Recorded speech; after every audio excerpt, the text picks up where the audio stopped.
Mesdames et messieurs, bienvenue dans votre émission Sécurité civile et population, dont l'ossature sera constituée des rubriques Actualité, Formation, Prévention et bien d'autres. Pour ce nouveau numéro, je suis accompagnée du brigadier Béni Laetitia Ewani. Bonjour brigadier. Bonjour chef Eoundou. Fidèles téléspectateurs, bonjour.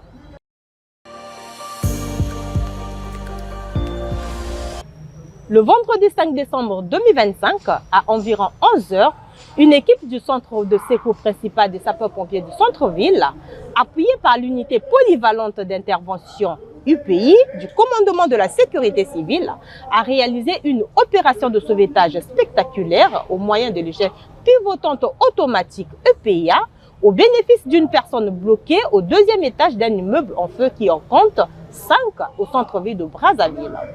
Georges Lemassamba, commentaire.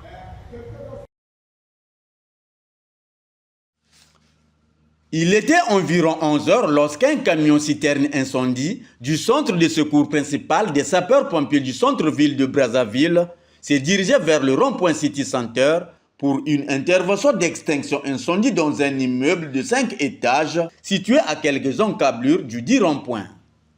Cette fois, l'opération ne sera pas si simple pour cause de présence d'un homme bloqué au deuxième étage de l'immeuble concerné. Aussi, pour extraire la personne, il fallait l'intervention d'un engin échelle pivotante automatique EPIA. C'est ainsi que l'unité polyvalente d'intervention UPI du commandement de la sécurité civile a été appelée en renfort pour soustraire la victime du danger. Grâce à la promptitude et la coordination des équipes, l'opération de sauvetage a été un succès. La personne bloquée a été extraite de l'immeuble en feu et mise en sécurité. Ce matin, je suis venu pour travailler. Nous sommes surpris d'un incendie. Nous étions émotionnés. Toute personne était émotionnée. J'ai voulu m'échapper. J'ai sauté d'un niveau. J'étais au troisième niveau et je suis au deuxième niveau. Nous, les agents de sécurité sont venus pour faire leur travail. Ils ont pu faire ce qu'ils voulaient faire et ils m'ont sauvé la vie. Je les remercie. C'est une opération réussie. Je les félicite. Il fallait intervention des sapeurs avec leurs moyens, leurs équipements de travail. Ils m'ont sauvé la vie. Cette opération démontre une fois de plus la nécessité de la préparation, de la réactivité des équipes de secours en cas d'urgence et aussi de l'importance d'un bon contenu du message d'alerte. Car il faut le souligner, de l'appel téléphonique dépend l'adéquation des moyens à engager sur le terrain par les services de secours.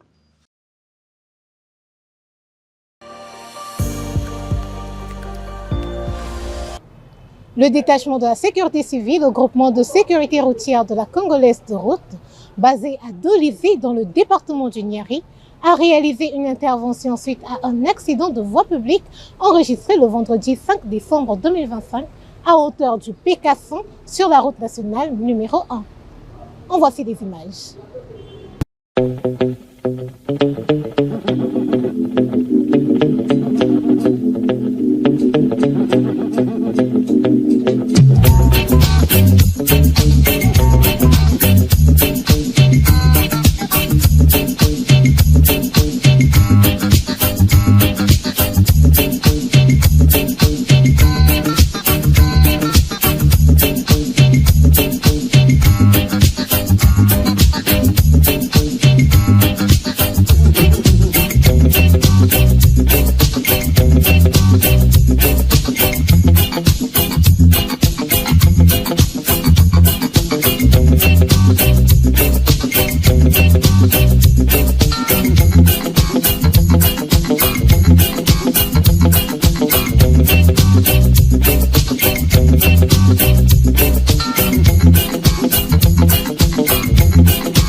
Le commandement de la sécurité civile a déployé un dispositif médical conséquent pour assurer la couverture sanitaire du test de recrutement dans les forces armées congolaises, organisé au profit des jeunes civils détenteurs de diplômes techniques et professionnels.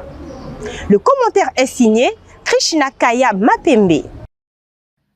Comme aux précédentes opérations d'enrôlement des jeunes volontaires pour servir dans les rangs des forces armées congolaises, cette fois aussi, à l'occasion du test organisé au profit des jeunes Congolais détenteurs de diplômes techniques et professionnels dans le domaine de génie travaux, la sécurité civile engagée à cet effet, aux côtés des autres composantes de la force publique, pour assurer la couverture sanitaire de cette activité, a déployé des antennes médicales tenues par des médecins, infirmiers et secouristes disposant des ambulances médicalisées.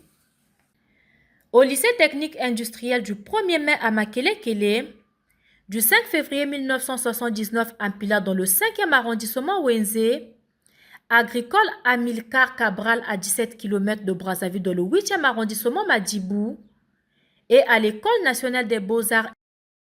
Ces antennes médicales ont été visibles et prêtes à intervenir rapidement en cas d'urgence, assurant ainsi la sécurité et le bien-être des candidats, des personnels de supervision, de surveillance et des agents de l'ordre. Leur présence a assuré un environnement sécurisé, permettant aux candidats de se présenter aux épreuves dans des conditions optimales. Vu que je suis élève ici au 1er mai, en génie civil, donc du coup, on est venu pour le recrutement du génie militaire. En faisant des tests, le sujet était abordable, ça s'est bien passé. Au total, 32 prises en charge ont été réalisées par les équipes de la sécurité civile.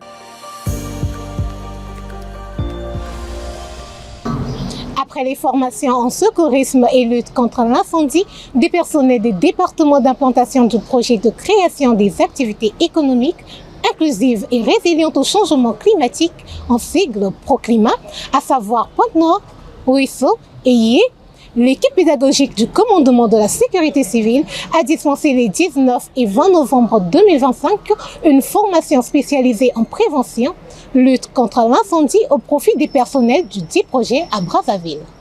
Daniela Gloire Ngafieli nous donne les détails de cette initiative qui s'inscrit dans le cadre du renforcement des capacités du personnel en matière de prévention des risques et de sécurité et aussi promouvoir une culture de sécurité au sein du projet.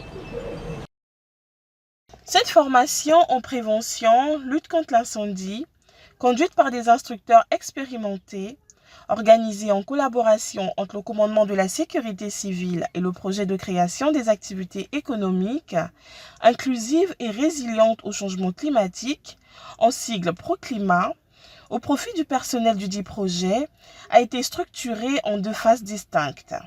Une phase théorique et une phase pratique au siège du commandement de la sécurité civile. La théorie a eu lieu en salle. Les instructeurs ont utilisé des méthodes pédagogiques interactives et des supports visuels pour faciliter la compréhension et l'assimilation des connaissances par les participants. Elle leur a permis d'acquérir des compétences approfondies sur les principes fondamentaux de la prévention et la lutte contre l'incendie, notamment les mécanismes physico-chimiques du feu, y compris les réactions chimiques et les facteurs de propagation, les différents types de feu et leurs caractéristiques spécifiques, les agents extincteurs et leurs applications spécifiques telles que l'eau, la mousse, la poudre, le dioxyde de carbone et bien d'autres. Les procédures d'urgence et les protocoles de communication en cas d'incendie ont été également parmi les thèmes abordés dans cette phase. La phase pratique, quant à elle, a permis aux participants de mettre en application les connaissances théoriques acquises en manipulant des extincteurs et en participant à des simulations d'extinction de feu au moyen de cet instrument de première intervention pour combattre en début d'incendie. Les participants ont également eu le privilège de se familiariser avec les procédures de sécurité. Pour la deuxième partie de cette formation, il y a des petites choses qu'on ne connaissait pas. Et au cours de cette formation, on a appris beaucoup de choses. Par exemple, dans la maison prend feu, un certain nombre de choses, on sait comment procéder. Parce qu'on parle par exemple des issues, des sorties au niveau de la maison.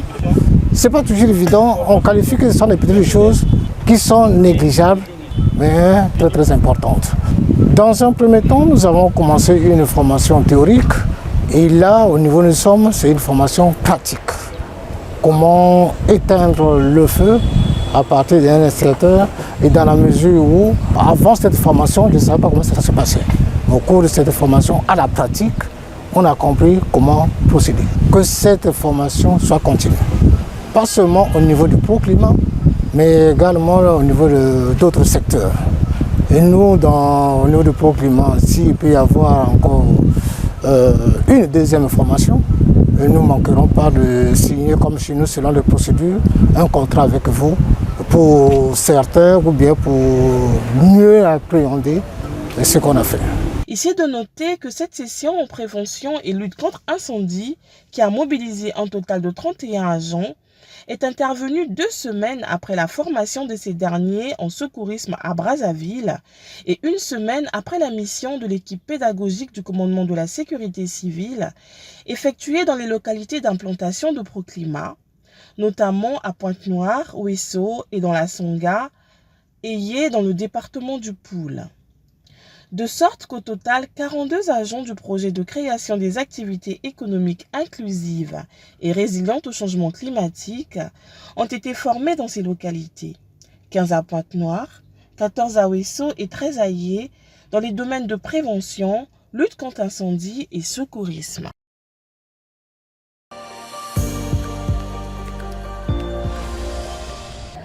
Dans la nuit de vendredi 28 au samedi 29 novembre 2025, une pluie accompagnée d'un vent violent s'est abattue sur Brazzaville, entraînant la chute de plusieurs arbres sur certaines artères principales, ainsi que sur des bâtiments administratifs et infrastructures publiques.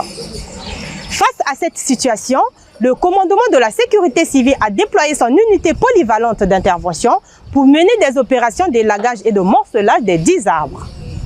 Notons qu'en marge de ce contexte, soucieux de la sécurité de l'établissement qu'il dirige, le médecin-colonel-major Guy Abel Mbongo a saisi le commandement de la sécurité civile suite au danger que présentait cet arbre qui a été traité. Krishna Kaya Mapembe nous donne les détails du déroulement de ces interventions qui ont visé la libération des voies de circulation et des espaces obstrués par ces arbres afin de garantir le retour à la vie normale en ces endroits. Les conséquences de la pluie, avec vent violent, qui s'est abattu sur Brazzaville de la nuit de vendredi 28 au samedi 29 novembre 2025, ont été importantes, avec des arbres tombés sur certaines artères principales, sur les toitures et enceintes de plusieurs administrations, rendant urgente l'intervention de l'unité polyvalente d'intervention UPI du commandement de la sécurité civile qui a réalisé des opérations d'élagage et de morcelage de ces arbres à l'aide d'un matériel adéquat, notamment l'échelle pivotante automatique permettant l'accès aux branches hautes et la manipulation facile de la tronçonneuse, ainsi que d'autres équipements de protection et de travail en hauteur. L'équipe a travaillé avec précision et efficacité pour libérer les voies de circulation ainsi que les espaces sous l'emprise des arbres. Une fois ces arbres élagués et morcelés, les débris ont été enlevés, la voie publique a été dégagée avant que l'équipe de la sécurité civile procède à la vérification des réseaux électriques et des infrastructures pour s'assurer qu'ils n'étaient pas endommagés. L'opération a été menée avec succès. La circulation rétablie aux endroits concernés et la sérénité retrouvée.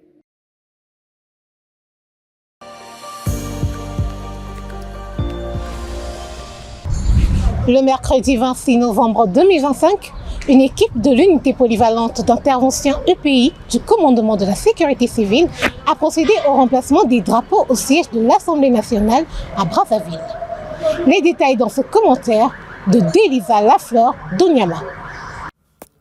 C'est à l'orée de la journée dédiée à la proclamation de la République du Congo, célébrée le 28 novembre de chaque année, que cette opération de remplacement des drapeaux sur l'ensemble des mâts du siège de l'Assemblée nationale a été mise en œuvre par l'équipe de l'unité polyvalente d'intervention en sigle UPI du commandement de la sécurité civile à la demande de cette institution.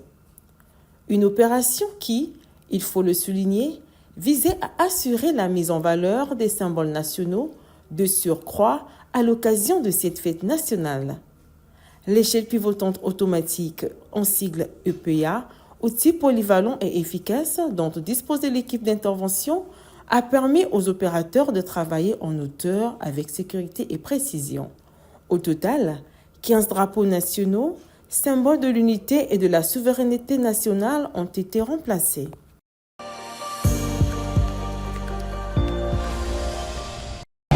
L'hydrocution ou choc thermique, un phénomène qui peut survenir lorsqu'une personne prend un bain à l'eau froide après avoir été exposée à une chaleur excessive. Un phénomène mortel, peu connu par le public. Quelles sont ses manifestations?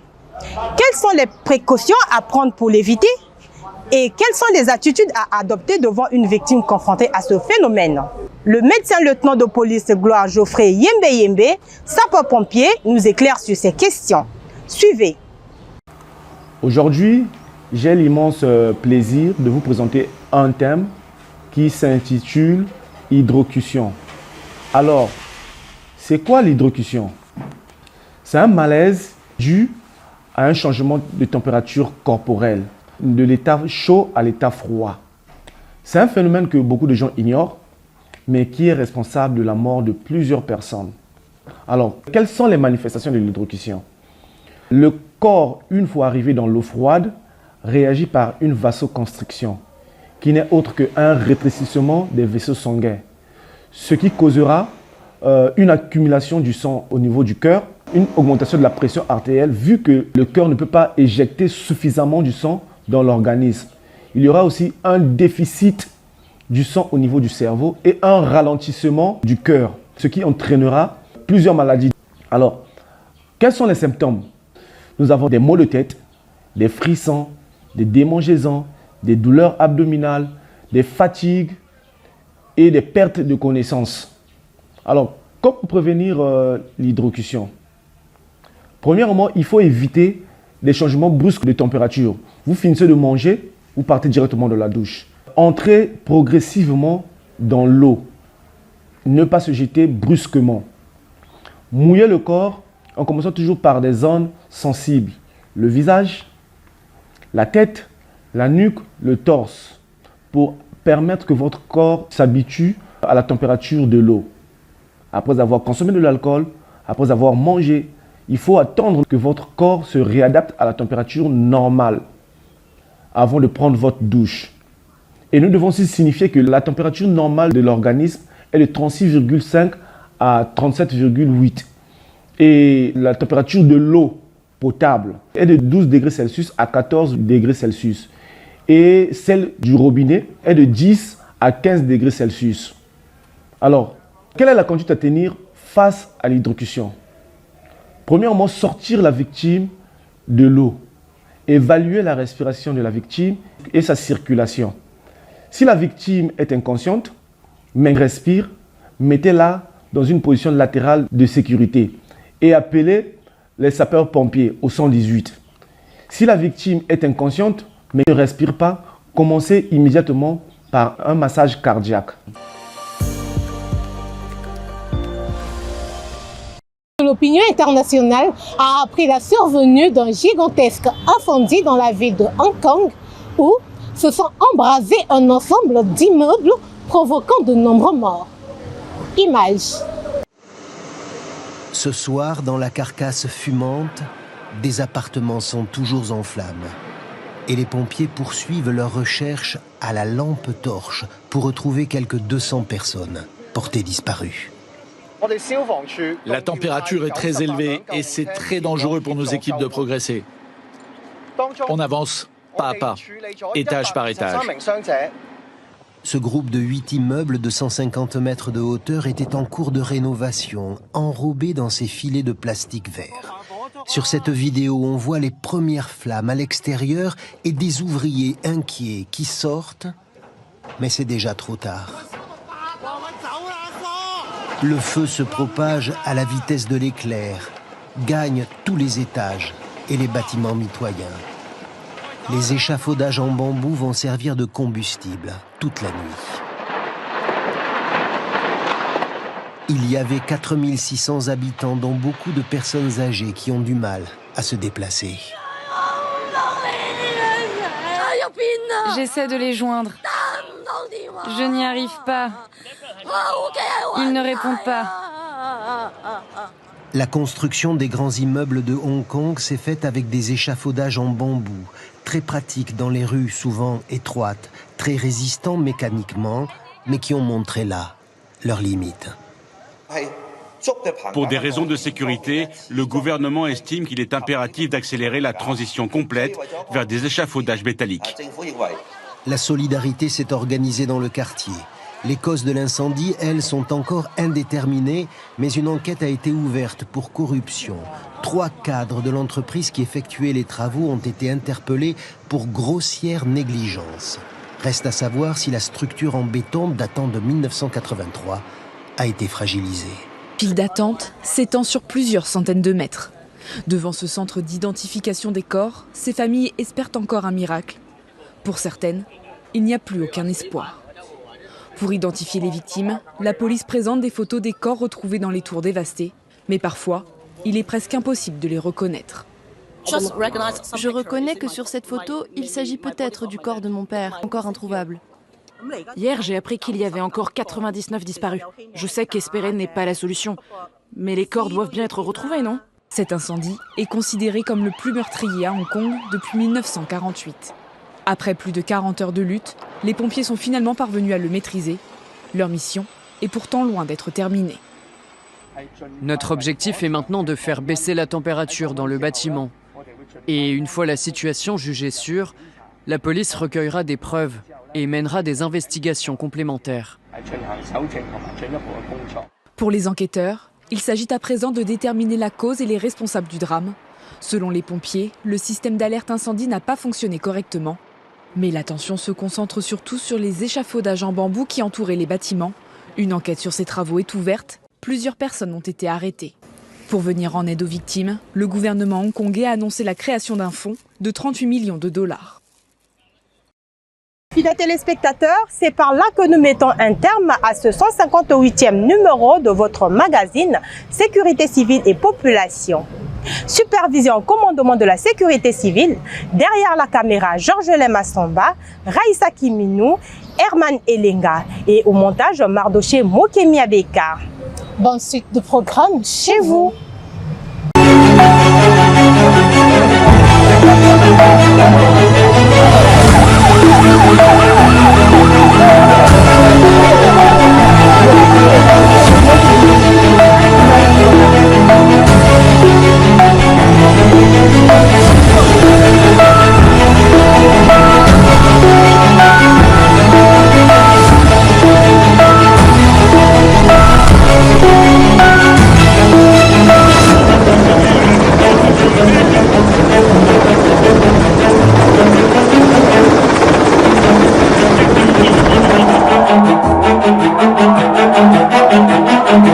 Thank you.